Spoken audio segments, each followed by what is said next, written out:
Hi there, esteemed audience, and welcome to another episode of Middle Grade Ninja. I'm your host, Rob Kent, author of the Banneker Bones trilogy.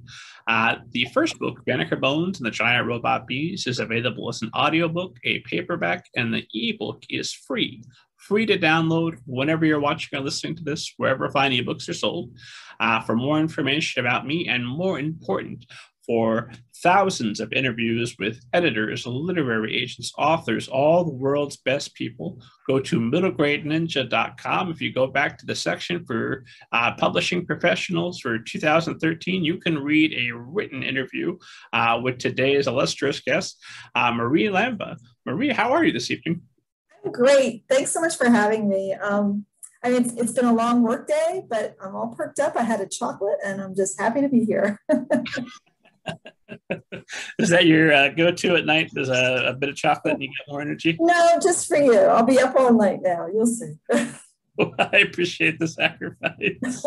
It's, taking one for the team. Yeah. I've got a jar of chocolate covered coffee beans. And I live in horror of my 7-year-old finding it and eating it. Ooh, yeah. Keep it hidden. Right. We're living on the edge here at the Kent House. Yeah. You just never know. So esteemed audience knows that I never summarize anybody else's biography or anybody else's book, and that's how I make sure I keep friends in the publishing industry. So my first question is always, if you would give esteemed audience kind of an overview of your background. Okay, Rob, I'm an agent. I think most people know that are, querying and writing these days. I work as a literary agent for the Jennifer Chiara Literary Agency in New York City. And I represent a really wide range of stuff there, from picture books, chapter books, middle grade, graphic novels, young adult, and I do fiction and nonfiction for children and adults. So it really is a very broad spectrum. But I didn't start off I don't think people as little kids are like, someday I want to grow up and be a literary agent. Most of us don't even know what a literary agent is until we need one, really. That's how I was. So I grew up wanting to be a writer. And from, I think about age 10, I decided I was going to be a writer. That's it. And I write young adult novels and picture books. I've done a lot of magazine work and editing and PR and such like that.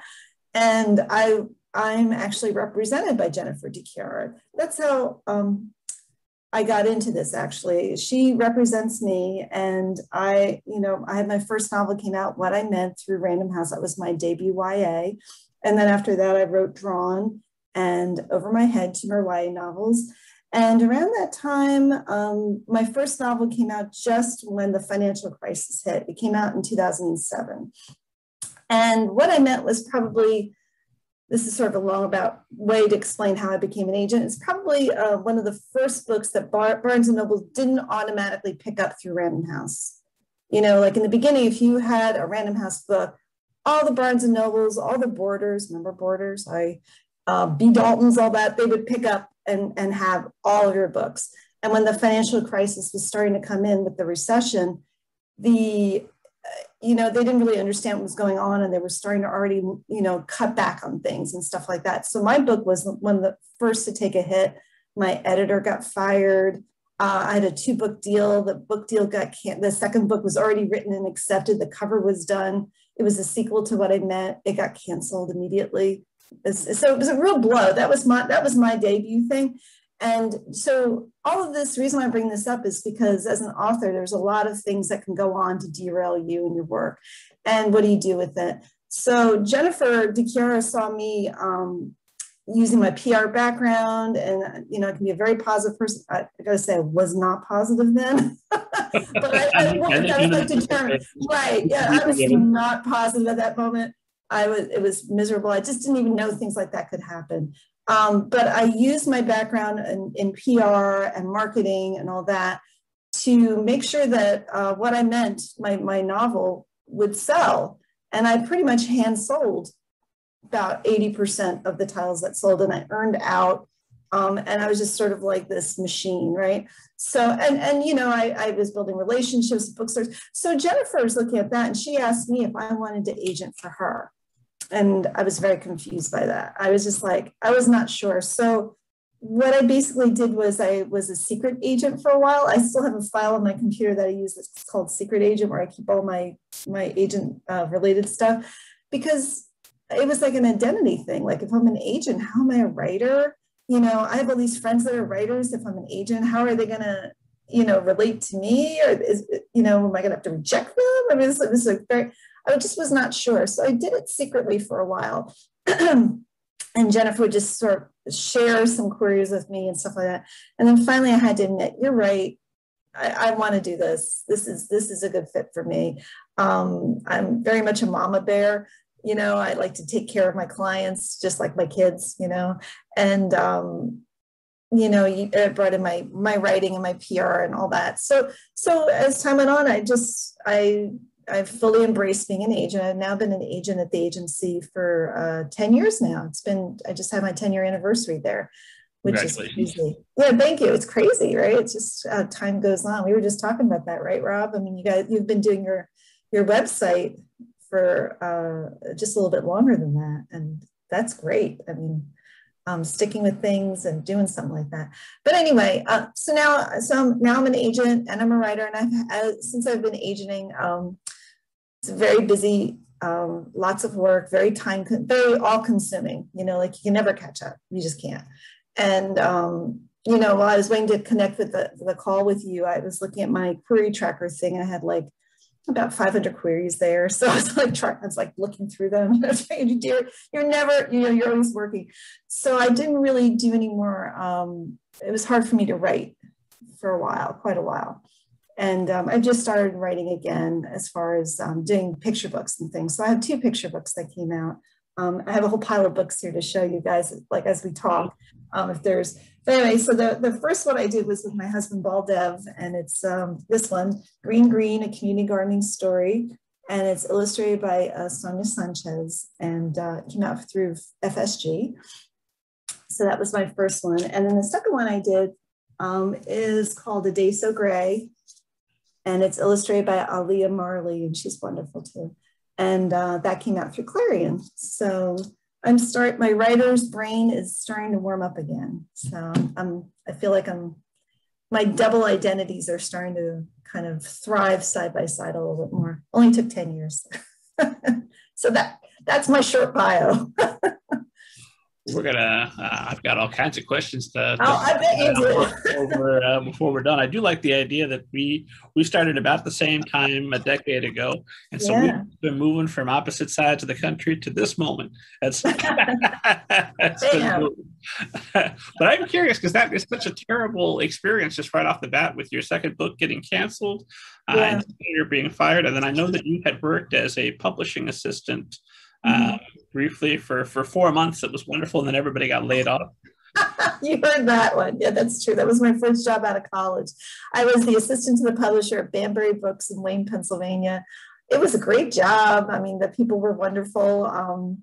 And 4 months later, they just said, okay, we're closed. That was good. No healthcare. Bye. You know, so maybe I should have known. I should have seen this coming. I don't know. Well, I'm just curious. I mean, you must be somebody that doesn't let the grass grow under you. You must absorb these body blows and say, okay, well, that's unfortunate, but obviously you've stayed in publishing. Yeah, you know, I think that's something we all do when we face rejection. I mean, like, I'm an agent and I'm also a writer, so I feel like being on both sides of that, it gives me some compassion, but also some perspective, even as a writer as well. Like, business, right? It's wherever, when business meets art, that's where things kind of get sticky, right? Because you can have these wonderful works, but if you can't find the market for it, or the market isn't ready for it for whatever reason, it can really be very difficult. But it's really, I think, Rob, I think it's really about identity, right? Like, who are you and what do you believe in? And I really, like, since age 10, I was a writer. I can't say I was very good for a long time. I wrote a lot of crap. I promise you that. You know, like, there's these people that are like early bloomers, and they're like winning awards, and they're in the newspaper, and they're, you know, they're in like the arts journal and they're published. That was not me. That was not me. But I was a writer. I just knew it. It's my passion. I'm pretty stubborn. I guess there's some of that. But you also have, it's not just about being stubborn. You have to be willing to learn and adapt, right? Because if you just have like one thing that you do and you're like, I'm going to sell it, and you're like doing that for like 20 years and you're not changing and growing and learning, you know, that's not what being a writer is about. It's always about kind of adapting and learning and growing, and but also not letting these kind of things crush your spirit, right? You have to keep a certain sense of play and that love and that wonder that you feel when you wrote that first story, or you started numbering pages and dreaming of writing a book, or you read your very first author that you absolutely were passionately in love with, right? I mean, those are the kind of feelings that keep you going and have nothing to do with papering your wall with rejections, or, you know, having a book canceled after, you know, and pouring your heart into something and finding out it doesn't quite work out the way it was supposed to. These things are always going to happen, right?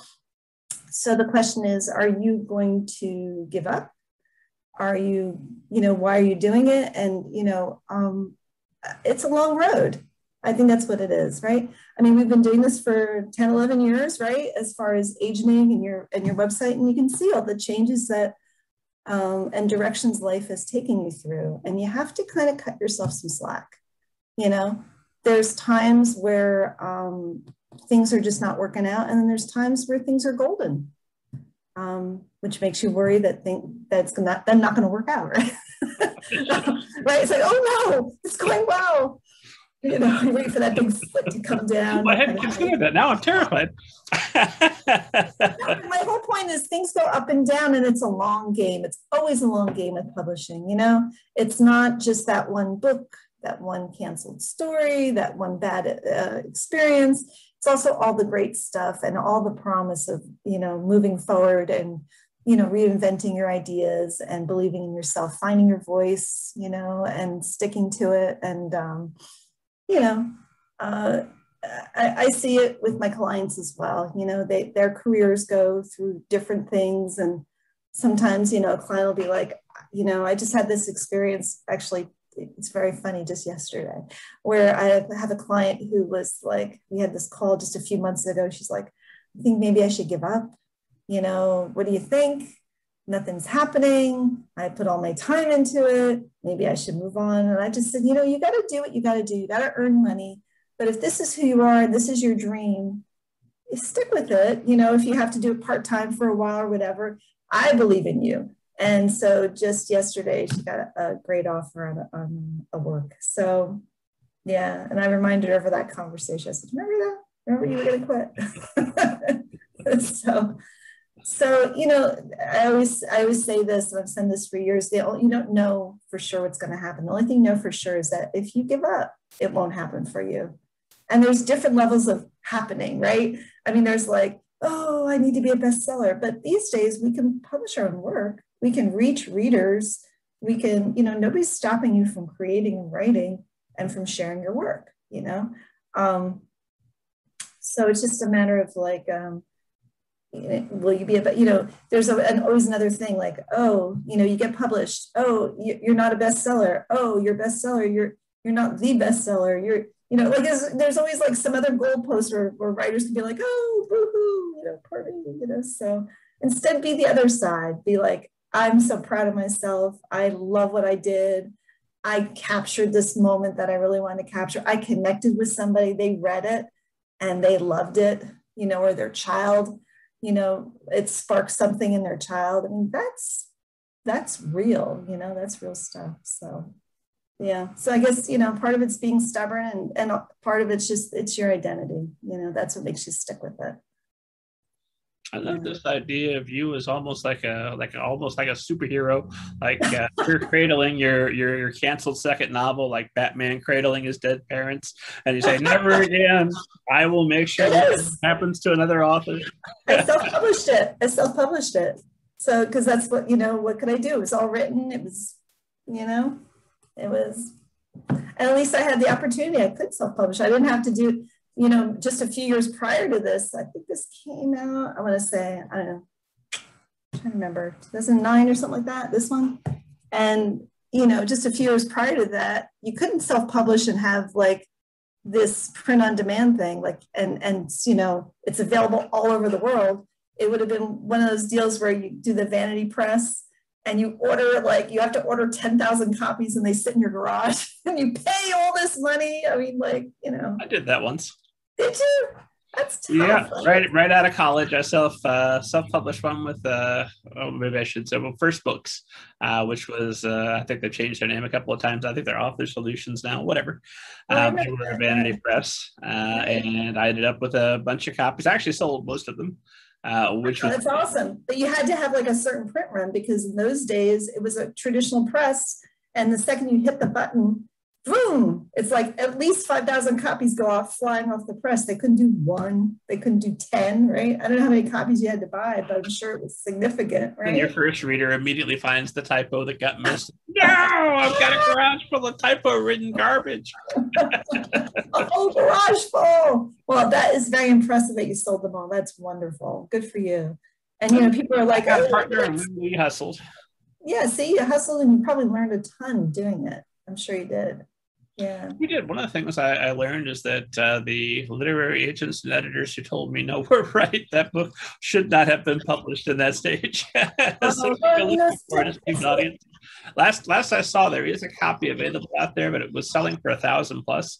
And I figured if anybody is willing to pay that kind of money, you can have it. Well, it's like, maybe they know something you don't know. I don't know.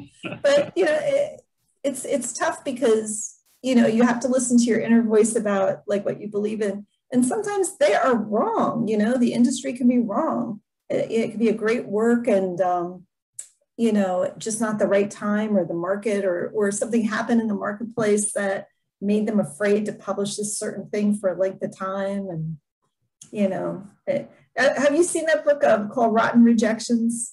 Have you seen that? Which one is it? Rotten Rejections. No, I haven't. Oh, it's so great. It's a little Dover book and it's called Rotten Rejections, and you should get it. And every writer should have it. It's just a compendium of, the classic works and famous, fabulous masterpieces, the rejection letters that they got. So, yeah, it's like Moby Dick. Nobody's going to want to read about a big fish, things like that. It really makes you feel great. Yeah. So I have it somewhere on my bookshelf back there. So, yeah, I highly recommend it. So, well, let's talk about your journey a little bit as a writer, because I'm fascinated by you know what? Check the plan. Let's do this. Let's talk. You've self-published and traditionally published. Mm-hmm. Was that a huge relief to self-publish that book and to say it's out there? No one could stop me. Here it is, world. Or is it like, I wish I hadn't done that. I wish I had changed it a bit and published it traditionally? No, I don't wish that I changed anything about it. I really felt like, and this is why people say, what do you think about self-publishing? I say, if you do it, it should be as good or better than anything that any big publisher would put out. You really strive to do your best. It shouldn't be like your first draft thing. It shouldn't be like your tester that you like a test balloon you send out. You can do it that way, sure. But I mean, if you could really be proud of it, then that's really the goal. So I felt like that. I actually did 2 books. I did Over My Head, and then I also did another one because at that point I was trying to sell, Chiara was trying to sell my novels, and the whole market had crashed. Plus, they all knew my book had been canceled from Random House. I really had a hard time. So this is the other one that I self-published called Drawn. And it was like a paranormal romance. One of my favorite books, actually, that I wrote. It's a time travel romance. You write the books you want to read, right? And so that was one of them. But the thing I learned about it that was very hard is that whenever I paid attention to it and put all my time and heart into it, I sold a ton. And whenever I looked away from it, it disappeared completely. So that was the problem. You had to constantly be, hyping it and selling it and playing with the market and doing the markdown prices and the deals and the podcasts and whenever I did, I sold really well. But that wasn't my business. I mean, I just couldn't sustain it. After a while, I was just like, So it's still out there. They're still for sale. I still get, I still get check, the way Kindle works and stuff, they just automatically drop money into your bank account. I'll get like we see a book or two sell a month somewhere in the world. That's nice. It's paid for itself a few times over. And, but that was the hard part for me, the constant need to market it, to get it out there. Somehow it was very hard to get that whole thing where something grows, it's so available and seen everywhere so that it's discovered, right? It's that discoverability. Whereas like something like Green, even though it was published a few years ago, the libraries all have it. It's on lists. I'm still getting like invites from, different organizations. They'll find it. It can be found. And it's being read all over the place, as A Day So Gray, which is really fun with COVID. I always Google myself. We all do. Come on, you do too, right, Rob? Come on, you do. We have to. You have to Google yourself. So I Google myself and I check like within a week just to see what's out there that I, to be aware and to, if I need to follow up with somebody or buzz something. And all through COVID, Green and A Day So Gray have been read by librarians and teachers and museum people and pastors and, to kids everywhere. And I would get these notices. I would, when I Googled myself, sorry, and I would be able to check it out, and I would check in and say hi and things like that. And, with things that are self-published, that's the problem. It's really hard. It's really hard. If somebody has a good platform, I think that they can keep it out there and keep it seen, or they love doing that all the time. But for me, that was the real challenge. So it was never anything about like, oh, I regret I did that. It's just a lot of work. That's what I think. I've got to imagine it changes things just a little bit. Now, also, by the way, in relation to Googling yourself, I set up a Google alert for Robert Kent. And I keep thinking about canceling it because at least a couple of times a month, I find out how many Robert Kents there are in the world. And most of them have obituaries. Oh my, that's too great. Stop sending me those. But in terms of self-publishing, obviously there's still that stigma that can come along with that. I would imagine if you come in and you've got a traditionally published book and you are a literary agent, you are a figure within traditional publishing. Does that curb that stigma a bit, or are they still kind of looking down their nose just a little bit at your book? No, I don't think anybody's looking down their nose anymore. I really think that was a factor of the initial thing. When it first came out, I think it was just like, oh, you've done that because you couldn't do that otherwise. And I don't think that's really true anymore. I think a lot of people are self-publishing for many different reasons. For some of us, they've hit the marketplace, they've tried, they couldn't get through for whatever reason. It's hard. It's very hard to get the attention of literary agents. And then if you don't have a literary agent, now more so than ever, the amount of markets that are open to writers who don't have agents is really small. Is there any crime in self-publishing? No. The thing that gets tough is when you see the quality is really bad, when you see that there's typos all over the place, they haven't created a good product. But if it's a nice product, I don't think it has it's not like a career killer at all. And there's an awful lot of people that have self-published and made really good careers at it in different genres, right? Like we were talking about erotica, for example, or romance. If you have a series where you get in there and you really hook people and they want the next book and the next book. There's a lot of people that have gotten their rights back on things and then self-publish them, like books have gone out of print. And now you can take that out of print book and you can put it online and it's the same title. So there's a lot of different ways to use that in your portfolio. And I imagine that people who are like, say, poets, short story writers and things like that, if they go to festivals, art festivals, they want something to sell and they can self-publish. There's been such a snobbery about publishing that's grown over, the past, say 100 years. But before that, everything was self-publishing, everybody they got the money and they put their stuff out, So it's really about the quality of the work. So I don't look down on people at all who are self-published. I just think that there's certain things, like when I get queries from people and they say, oh, I've been #1 in my category in Amazon. I sold 500 copies or whatever like that. I know from having self-published that you can be #1 in your category if like 10 people buy your book in one day. It's really, I mean, I know all sorts of stuff like that. And I know that, like, if you want to really impress a publisher with those numbers, you have to say, and I sold 10,000 copies paid. Because I know, like, I sold them, like, within 1 week with Drawn, I did some special campaign where I was giving like free copies for like the time, you can do all these different ad campaigns. And I think 7,000 copies went right away. And then it went back into paid, and then it sold a whole bunch because it was visible, because suddenly it was like #1 in its category. So, if it's a quality work and, it's not something that's terrible, there's no,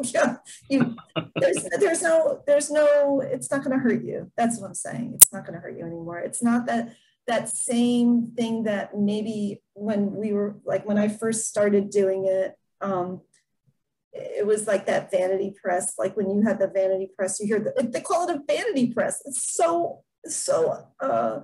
that's such bad PR, isn't it? They needed to relabel that, because right away it was like vanity, like, oh, nobody would want you, so you have to do this. Like there's a whole stigma that's just, it's not necessarily true.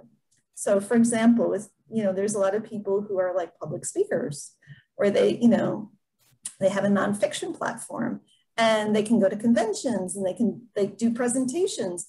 Hey, if they're going to self-publish their work and sell it right there, good for them. That makes total sense, right? And why do they need the middleman in that case, right?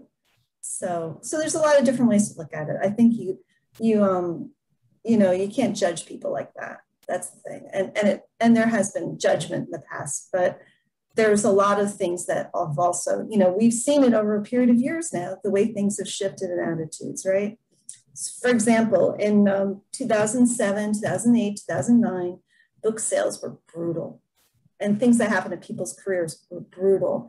People lost agents, they lost deals, numbers of books sold was very bad, right? And from 2011 on, if you were to sell a book, people knew to just not look at your numbers from back then. But in the thick of it, they were like, oh, you didn't sell. Your book came out and only sold like 2,000 copies. You're a failure. Whatever. And now, looking back, they're like, wow, that time sucked. We don't even look at that. We're not, even as an agent, I never looked back into that time period to see even like what books were selling or how an author did, or, I didn't judge them for like, having books that, just didn't do well, because it was not their fault, and I think now that's just sort of a given. It's understood.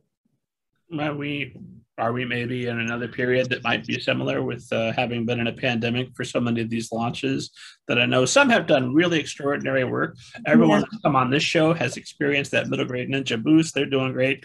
But other folks I know have not had the support that they maybe would have, didn't have their public network. So could we maybe be looking at another time of, hey, you had bad sales, but it was during the pandemic, don't worry about it? There's something really interesting going on here, because there's two different things at war here. On one hand, you're missing out if your major meat and potatoes of your sales for children's books has been through school appearances. Yeah, you're going to suffer, right? You will have suffered, because you go to a school, you pre-sell, 300 copies of a book, and you get paid, and you do like 5 of those, and you do bookstore signings, you get a boost that you can't possibly get otherwise, right? That's one side of it. The other side of it is people are reading like nothing before, with the pandemic. Book sales are up. They are really doing well. And I'm seeing, as an agent, I'm seeing the other side of it right now, that suddenly I'm getting tons of book deals. I'm getting my client projects out as fast as I can on pitch, because all the publishers are like, wow, we're really selling now. What else you got? What else you got? I need one of these. I need some of this for my list. We've got the funds for that, you know, and they're pushing it out there. They need content like anything. The other thing that's mentioning content, which is kind of an interesting thing, it doesn't always impact us, but online content for like Netflix and you know, all these online platforms, they need tons of content. And so more and more we're selling, you know, movie deals and film rights and TV rights, and sometimes even works that are going right from proposed right to a series, or like to being pitched to these studios because they need so much content.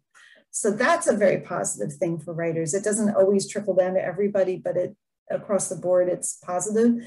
And the other thing that's also huge is audio.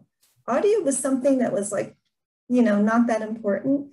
And now people are listening all the time to books. The audio deals are really, you know, so we're really fighting as agents to keep audio rights to our clients' books because there's a lot of audio deals being done. So there's growth, there's change, and I think that's the curse, right? Isn't that a Chinese curse? So may there always be change, right?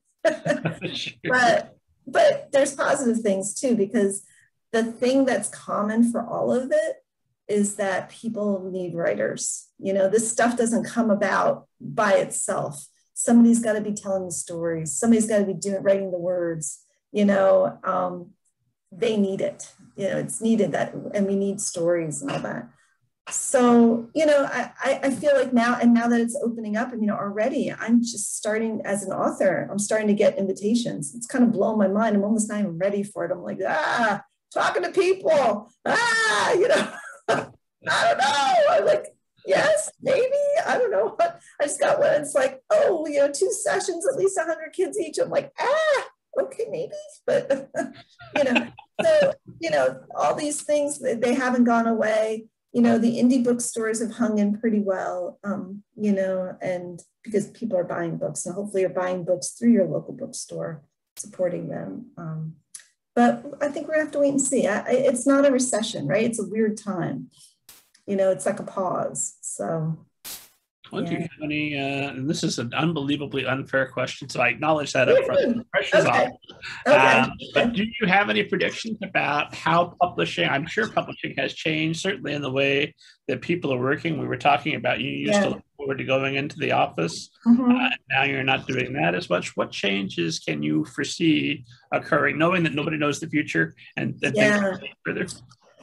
Well, you know, that is a good question. I know, I mean, just in general, I can see graphic novels are really taking off. It's something that, and that I don't think that's a secret. I think most people know that, but, you know, they're selling like crazy to libraries and schools for the kid level, and they're also getting very young. Some publishers are looking for, you know, like early graphic novels, you know, very, you know, we used to think about them like manga and like, you know, adult things and angsty and all other stuff, but they're all over the place, and there's nonfiction graphic novels. So that is a really like a very much a growing market. And there's a bunch of imprints, of course, that do graphic novels, but more and more just any old agent any old editor is like, I want to do graphic novels too, and all sorts of different imprints across publishing. So that is kind of a new boom. I'm trying to think what else would be. We talked about audio rights. We talked about content. You know, there's some things that are still a struggle. Chapter books are still tough. And even though kids love them, the problem is you need several of them, and they're so skinny. You know, so even on a bookshelf in a bookstore, there's like, you can't even see them, you know, like there's like these little tiny things. So publishers have trouble, you know, selling them. But, you know, if you have a really good hook, you know, they still do well. You know, I've represented a few of Debbie Dady's Mermaid Tales ones. They're always doing good. I'm trying to think what else across the spectrum. I mean, I think one of the biggest changes and one of the most positive changes are related to diversity in books and seeing your kids represented in all different kinds of backgrounds and things like that. That is amazing. Let's get to what the esteemed audience is chomping at the bit to know about. Let's talk a little bit about Jennifer, the literary agent, and why, of all the agents are available, this agency that's was one of the top 25 literary agencies in the country, voted by Writer's Digest. Why should everyone listening, when they've got the whole back catalog of amazing agents to listen to, why is this agency the one that they should be going toward? Well, there are a lot of great agents. There's some agents you got to watch out for out there. You don't want anybody who's obviously, and people know this, but if you're listening to this for the first time because you're on your journey to find an agent, nobody should ever charge you, ever. And they shouldn't point you toward an editorial service that will charge you and they'll get a cut of. It's the way it works is that we only make money when we sell your work. Okay. So that's why it's very hard, because we're taking on people that we see like, not just that, oh, I love this, but I can sell this, I can help this person. So why our agency? So our agency is on one of the, it's more boutique-y. We have a number of agents, but it's not massive. And Jennifer Chiara, she really sets the tone. She is somebody who's just she's very smart. She's a warm-hearted person. She's very sharp, so she really spends a time. Every contract that we do goes through her. She looks at everything over. So you're not getting just the agent that you're working with. Like if you're not represented by Jennifer, but you say you're representing me, you're also getting Jennifer, because she's always there with negotiating and advising and, kind of pointing the way. So she really does a wonderful job. Our agency is connected with, we have our sort of a dedicated foreign rights agent that can bring our work, all over the world. We have a film rights person who has like sort of a first look of everything that we do, that also has amazing relationships with all sorts of film studios and so that, we have all that. And we also have a very human touch. You're going to get, when you're working with one of us, you're going to get the attention that you deserve as a writer. Not to say that other agencies don't have that, but I just know that here, you're going to get an answer from your agent when you email them. You know what I mean? And you have a problem, you need to talk to them, they'll talk to you. If I email you today, how long can I wait before I hear back, you think? Usually it's the same day. If it's not, it'll be like the next day. If I can't get back, I'll usually acknowledge the email and say, I got this. I'll get back to you soon, kind of thing. I have right now 25 clients. That's what I represent as an agent. And one thing is, as things come in, I'm a very, very editorial agent. So I don't just like take something and flip it out for submission. So if you send me something and it needs work, I spend the time editing and commenting and all that. So it can take, if suddenly all my clients start sending novels, which they do at certain times a year, around New Year's, interestingly enough, summertime, late summer, everybody starts. So I'll have like a queue that kind of builds up. And so, some writers are like, oh, my agent should just get back to me within a month. Sometimes your agent has like about 15 novels that they're reading and like 5 picture books and 2 chapter books and a proposal, and they're going as fast as they can and they're doing it themselves. They're not like giving it out to assistants that, interns or things like that. And so it can take a while, but you're getting the care and that you need. And I always tell my clients exactly where things are in the queue when I get them, so they know what to expect. And sometimes, if there's something that's urgent, you do it right away, that kind of stuff. So I'm always working. Lots of stuff going on. What does your average day look like? What does my average day look like? That's a good question. All right, so let's talk about today. How's that for an idea? So here we are at 8 o'clock, 9 o'clock, I'm on a podcast with you. So it's a good day. So starting off in the morning, I'll answer a whole bunch of emails and follow up on stuff. I will probably check in with an editor or two that may have gotten in touch with me. I was preparing a submission. So I was writing the pitch letter. I got the pitch letter together. I was happy with that. I made the editor list for this pitch yesterday. I spent a lot of time like finding the right editors, researching, because they change all the time, you know, like their preferences change, they move houses, you know, when you're like me and you represent so many different genres, when you start, like, say you've been doing picture books, now you're going to do an adult novel, you have to kind of, it's been like, say maybe it's been a few months since you've done an adult novel. You want to make sure everything is like the best, you know, the best editors for it. So I did that list yesterday. I had my pitch email. I proofread through the proposal because it was a proposal I was sending out over coffee this morning, made sure everything was perfect, did a correction. And then after lunch, I pitched it out and sent it out, and was also corresponding with a few other clients. And then I had a call with Jennifer, the boss. She called me. We were going over an audio contract. We were reviewing that we got in to make sure that it, see what other demands we needed and make sure that it conformed to what we agreed on. And that's pretty much it. That sounds like a day. And also in between editing a novel of one of my clients that I'm working on that. So, you know, not much. And then of course you've got family. I assume you have some hobbies outside of reading and writing. You would think, right? Yeah, I don't know if there's time. my daughters are off on their own, but during COVID, one of my daughters was home. She's an attorney and she lives in Philadelphia, so she came and was with us for the full year. So we were sharing office space, so we'd be back to back, and she'd be like on the phone on Skype, like saying, "Yes, Your Honor," and I'd be there like talking to an editor. It was like really lots of energy. And then we'd all break. And my husband's upstairs. He teaches at Temple University, so he was teaching upstairs on Skype all day. And we'd break for lunch, and we'd all have lunch together. So, so that kept me pretty busy. But as far as hobbies, I mean, you know, I like to draw.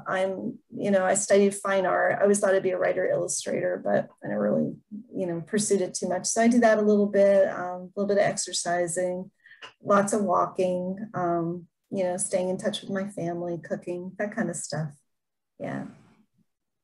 That's a full week. Yeah. Yeah. Let's see. So you mentioned you had about 500 queries, give or take, waiting for you there in the inbox to get back to eventually. You've got 25 clients. What are the odds here? How many clients on average are you taking on a year? Well, I mean, you did the math, right? I mean, I've been an agent for 10 years and I have 25 clients. I think that says a lot. I was hoping the math would work out a little bit better than that, honestly. No, I know. Yeah, it's, you know, and you know, I do think that it's really smart for writers to start approaching new agents in established firms, because two things. One, if they're an established firm, they're getting the guidance of the agency, right? So they're not like brand new on their own, you know, so you know that they've got the reputation behind them and they've got the guidance. And somebody who's newer building their list, they're going to be really eager and like acquiring a lot of people. They're going to try, right? One thing that's good and bad as an agent goes on in their career, it's good because they've learned a whole bunch of stuff. It's bad because they've learned a bunch of stuff. So, you know, the kind of things that might have really excited me, I might have tried to sell already and had hit the wall and known like, oh, I really love this kind of book, but the market just doesn't. So I can't help this writer, so I have to pass. And those are the tough ones. I do see a lot of those where I'm like, the writing is good. And I like this. This is the kind of book that I would like, but I know that I've tried to sell a book just like this. And I know what the pushback is, and I couldn't sell it. So I can't help this. An example of such a book? You know, it's hard to say. You know, I think maybe because it's like 8:30 at night, I'm trying to think of what it is. But I know that would be like, tell me that. I won't write that. No, but, you know, that was just my experience in the marketplace for different things. You know, like I know that, I do know that chapter books can be hard unless they got a really, really, really smart hook. I would say picture books that are cute but don't have a definite sales hook. That's a tough one. You know, even beautiful picture books. Like with mine, like, you know, they both have a hook. I don't know that I did it deliberately that way. It was just what I was writing about, like Green, a community gardening story, right? You've got springtime, you've got outdoors, you've got nature, you've got community gardening, you've got sustainability. You know, you have the season where it can come out every spring and summer. You know, so that's the kind of hook that you know, that for picture book sales are important for sales. Yeah, picture books are a little tough. I will say that, because they're expensive to produce. They have to be priced pretty high for sale, and they've got to know that they're going to recoup that that cost, the publishers. So, you know, I see a lot of those. You know, that's just an example. With chapter books, as you represent previous guest Debbie Deity. Check the back catalog, esteemed audience. She's amazing. Don't miss that episode. But she's written every type of chapter book there is, isn't she? So isn't any? Yes, and I'm representing her Bailey School Kids series now, and we've just sold the TV film rights for that, and we just sold. Yep. And I mean, you know, there's a huge nostalgia thing now, because those books came out, and now the parents have the kids, you know, are having kids and want to share these books with them, and they've been asking for that. So we've sold that. We've sold the audio rights for that, and now we have graphic novels coming out through graphics. So that series is just living, you know, and growing, continue to grow. So that graphics graphic novel, the first one's going to come out this summer. It's the you know, the first book in the series, and then there's going to be exactly, and then the second one, it was not number 2, but it's the one about Frankenstein doesn't plant petunias. So that'll be coming up the following year. So yeah, so I mean, you know, it can have quite a life, and her mermaid tales, they go on, and they're doing great, because it's a great hook. She does such a wonderful job with it. Kids love mermaids, and it also has an ecological twist. So she, you know, there's back matter about, you know, the fish and the ecology and things like that. So, but it's a tough marketplace for that, you know. So. Was looking at your desires here earlier, so I know that you're not interested in Christian fiction or horsey books, genre science fiction, or even high fantasy, but you do enjoy fantasy and speculative elements, especially in middle grade fiction. So I wanted to get a little clarification on that. I know it's a little mixed up, right? Okay, so you know, it's like I say, I don't like blood and horror and gore, but I still represent a few horror kind of authors. and I say that, oh, I don't really, like, I'm not really into like science fiction, but I do represent Gregory Frost, who's a master of science fiction and fantasy, and he does it in the adult realm. And why is that? Because they're very character driven, and they totally suck me in. The reason why I say I don't generally go like heavy genre is because I'm not a heavy genre reader. And I feel like I wouldn't have, you know, the discernment that I would need for the genre readers, you know. But I do love elements of it, and I do love fantasy. One of my favorite books of all time is The Winston Future King. So that stays on my favorite list by T.H. White. And, you know, I've read some fantasy. I'm just not up on every single fantasy book and science fiction author. I now represent Franco Aureliani. Franco is somebody who's a comic book artist who's done all the superhero books for Marvel and all these other imprints. So, you know, he's working on graphic novels with me. So obviously I am drawn in. You're right. It's confusing, but I would say, like, if you're a heavy genre person, you know, and you don't feel like your stories are that character driven, I'm probably not the right agent for you. That's what I would say. And horses just terrify me. So that explains that one. I was always scared of horses. I never trust anything that a tongue the size of my head. I feel like that's a bad thing. Went through a period at the blog where people kept sending me books about a girl and a horse go on an adventure. They're at sea, and I said, finally, no more. I can't. I've reviewed 20 of these now. I'm a grown man. I can't read anymore. And somebody said, well, what about a girl and a horse in the apocalypse? And I said, okay, fine, one more. Okay. See, you got me, right? I know. I'm curious. How does that relationship endure at the end of humanity? Go on. All right. Now, yeah, that's interesting. Okay. I do appreciate that. And with, I had a question right on the tip of my tongue and I started to say it and now it's gone. I wanted to ask you about a ghost story. You're looking for a fresh, non-gory ghost story for any age. Right. I love ghost stories. Yeah, but I like a Halloween. I love the spookiness, but I don't like the slasher. You know, like you go into the haunted house and they'd have like the blood. No, give me the ghost, like the spooky, the eerie, that kind of stuff. The tragic story, what happened, that kind of stuff. I do love ghost stories a lot. Yeah. Well, that leads to a question Steve Audience knows I have to ask because I ask everybody. Have you ever seen a flying saucer and or a ghost? No flying saucers, no sci-fi-ish stuff, but some spooky things have happened. One. Yeah, I think, with ghosts, I think the thing with ghosts is like, I'd like to believe it. You know what I mean? Like, I don't necessarily not believe it. I'd like to believe it. And I'm like, whatever. When I was in Edinburgh, visiting my daughter, was studying abroad, and we went up to Edinburgh in April. And we were in, have you ever been up there? To Edinburgh?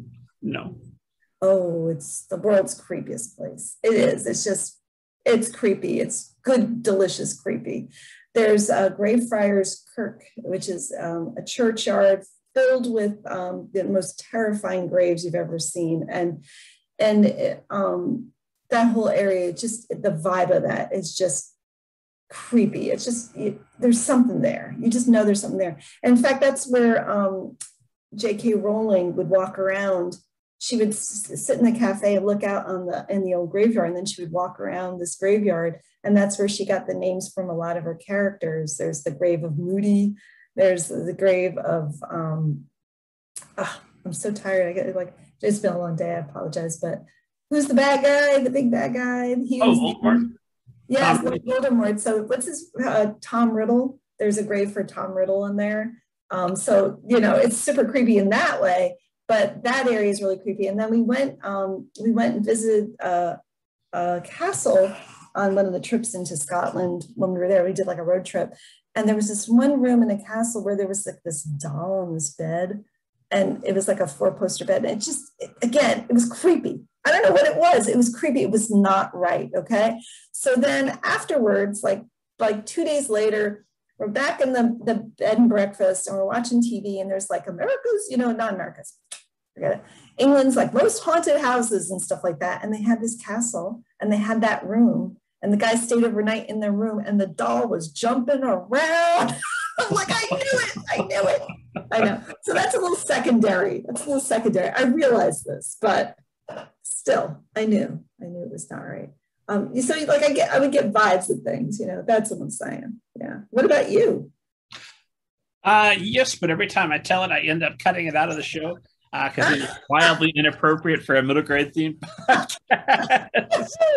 Yes, I have seen something that I believe to have been a if not a ghost, a darn good impression of one. And eventually, when I figure out how to tell a nice G-rated story, by golly, esteemed audience. All right. I won't keep it to myself forever. I mean, but I've also had those dreams where like a premonition kind of dream, like a friend had died, I didn't know it. And around that time at night, that they were just sitting next to me. I was dreaming they were sitting next to me, and they were wearing a black veil, and they had like black lace gloves on, and they weren't talking. They were just smiling. And then I found out that they died that night. That was really, that was, like there's something there, Yeah. Something strange about the way the universe functions, where once in a while you see something, and I get right up short of don't define it, because once you start defining it, then you start creating rules, and this is what we have to eat, and when we have to eat it, and we're all going to dress this way. But there's something there. There's something there. That's all. Yeah, that's all. Yeah. Well, I tell you what, this has been an absolute pleasure, and we have covered just an extraordinary amount of topics in a short period of time. Terrifying. Thank you again for making the time. My last question is always some variation of this, because it's my catch-all for all the things we could have talked about if I hadn't taken up the time with Ghost. But if there was a piece of advice that you could give to go back and give to yourself, to any of your clients early in their career, that would have made a significant difference for them and made their path easier and might make easier the path of all the writers watching or listening to us, what would you go back and tell either them or yourself? I mean, I think what I would say, and I think I've kind of come to it myself, and you can see from my journey as well, is remember who you were as a child. Remember that original self. That's your voice. Do anything you can to connect to that original self and be true to it, because we want things that fit somewhere in a market, but we want to hear your original, authentic, who you are, your point of view. That's valuable. That's original. That's something nobody else can bring to it. And that joy of being a child, of being somebody who creates, remember that and always tap into it. Don't lose it. Don't ever lose it, because this is your craft. It's separate from the market, from agenting, from all that stuff.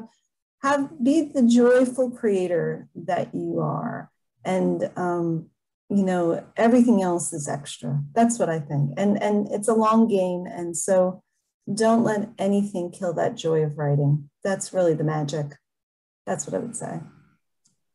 That's the perfect note to end on. Where can esteemed audience find you online, follow you on social media, all that good stuff? I'm at Marie Lamba, author on Facebook, Marie Lamba on Twitter. And I would also point out, I haven't been adding to it, but recently, but I have a website, marielamba.com. And that I highly recommend, just because if you can search into the search field, I have so much content on there about querying, about writing, about the writer's life, about agenting, about conference, being a conference attendee, all that stuff. And so check it out. It's always there. It's a big resource. So I would say that's something to definitely go to. I'm on Instagram, but I don't really know how to use it very well. So don't expect much there, but yeah. But I hope to hear from people, don't be discouraged by the numbers. Your voice will always come through. As always, esteemed audience, head to middlegradeninja.com, read Marie's original interview, plus thousands of other wonderful interviews that await you. Download your free copy of Banneker Bones and the Giant Robot Bees. And God willing, I'm alive. I'll see you next week.